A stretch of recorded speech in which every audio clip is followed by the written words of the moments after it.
កូរ៉េខាងជើងនិយាយថាការធ្វើតេស្តមីស៊ីលចុងក្រោយបង្អស់របស់ខ្លួនបង្ហាញអំពីប្រព័ន្ធដែលមានល្បឿនលឿនជាងសំឡេង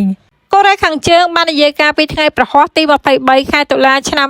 2025នេះថាការសាកល្បងមីស៊ីលចុងក្រោយបង្អស់របស់ខ្លួនគឺពាក់ព័ន្ធនឹងប្រព័ន្ធលឿនជាងសំឡេងថ្មីមួយក្នុងគោលបំណងពង្រឹងការរារាំងសង្គ្រាមនុយក្លេអ៊ែររបស់ខ្លួនខណៈដែលមេដឹកនាំគីមចុងអ៊ុនបន្តបង្កើតអាវុធថ្មីៗរបាយការណ៍របស់ទីភ្នាក់ងារព័ត៌មាន KCNA បានកាត់ឡើងមួយថ្ងៃបន្ទាប់ពីយោធាកូរ៉េខាងត្បូងបាននិយាយថា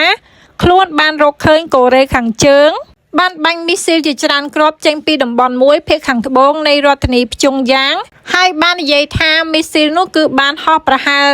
350គីឡូម៉ែត្រភាគឦសានមុនពេលធ្លាក់មកដល់ដី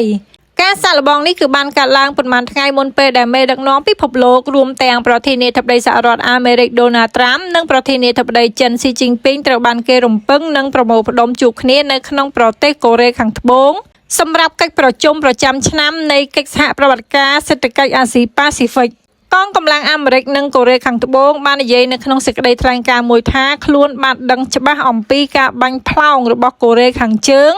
និងការខិតខំប្រឹងប្រែងឥតឈប់ឈរនៃសមត្ថភាពមីស៊ីលរយៈចម្ងាយឆ្ងាយរបស់កូរ៉េខាងជើង